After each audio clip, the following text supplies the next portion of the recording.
شیخ Saadi Shirazi رحمۃ اللہ تعالیٰ علیہ فرماتے ہیں کہ میں نے ایک حاکم کے بارے میں سنا کہ اس نے رعایا کے گھروں کو تباہ کر دیا تاکہ وہ بادشاہ کا خزانہ بھرے۔ تو پھر رعایا نے اس کو کیسے تباہ کیا جانتے ہیں اس ویڈیو میں۔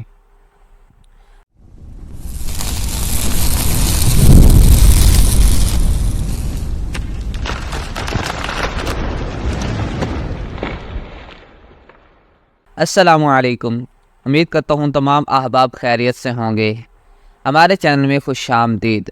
جن دوستوں نے ہمارے چینل کو سبسکرائب کیا ہوا ہے ویل اینڈ گڈ، اور جن دوستوں نے ہمارے چینل کو سبسکرائب نہیں کیا ان سے گزارش ہے ہمارے چینل کو سبسکرائب کیجئے، ویڈیوز کو لائک کیجئے اور اپنے دوستوں کے ساتھ شیئر کیجئے۔ بیل آئیکن کو پریس کیجئے تاکہ نیکسٹ میں جو ویڈیو اپلوڈ کی جائے اس کا نوٹیفیکیشن آپ کو فوری طور پر مل سکے۔ شیخ سعدی شیرازی رحمۃ اللہ تعالیٰ علیہ آپ حکایت نقل کرتے ہیں کہ ایک حاکم کے بارے میں نے سنا کہ رعایا کے گھروں کو تباہ کرتا تاکہ بادشاہ کے خزانہ کو بھرے۔ عقل مندوں کے قول سے بے خبر کہ انہوں نے کہا کہ جو شخص اللہ تعالیٰ کو رنجیدہ کرے تاکہ مخلوق کو راضی کرے تو اللہ تعالیٰ اسی مخلوق کو اس پر مسلط کر دیتے ہیں تاکہ وہ اس کو تباہ کرتے۔ جلتی ہوئی آگ کالے دانے کے ساتھ وہ نہیں کرتی جو کسی دل جلے کے دل کا دھواں کرتا ہے۔ لوگ کہتے ہیں کہ شیر تمام حیوانات کا سردار ہے اور گدھا تمام جانوروں میں ذلیل ترین، اور اس پر سب کا اتفاق ہے کہ مردم خور شیر سے بوجھ اٹھانے والا گدھا ہی بہتر ہے۔ بیچارہ گدھا اگرچہ بے تمیز ہے، چونکہ بوجھ اٹھاتا ہے لہذا پیارا ہے۔ بوجھ اٹھانے والے گدھے اور بیل آدمیوں کو ستانے والے انسانوں سے بہتر ہیں۔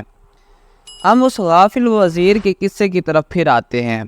لوگ کہتے ہیں کہ بادشاہ کو اس کے تھوڑے سے برے اخلاق کسی قرینہ سے معلوم ہو گئے، اس کو شکنجہ میں کھینچ دیا اور طرح طرح کی سزا دے کر مار ڈالا۔ بادشاہ کی رضامندی اس وقت تک حاصل نہیں ہوگی جب تک تو بندگان خدا کی دلجوئی نہ کرے۔ اگر تو چاہتا ہے کہ خدا تجھ پر مہربان ہو تو اللہ تعالیٰ کی مخلوق سے بھلائی کر۔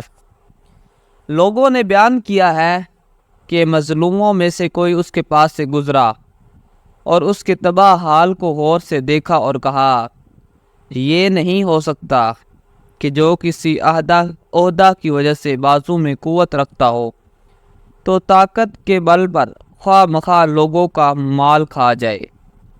سخت ہڈی کو گلے سے اتارا جا سکتا ہے، لیکن جب وہ ناف میں پہنچے گی تو پیٹ پھاڑ ڈالے گی۔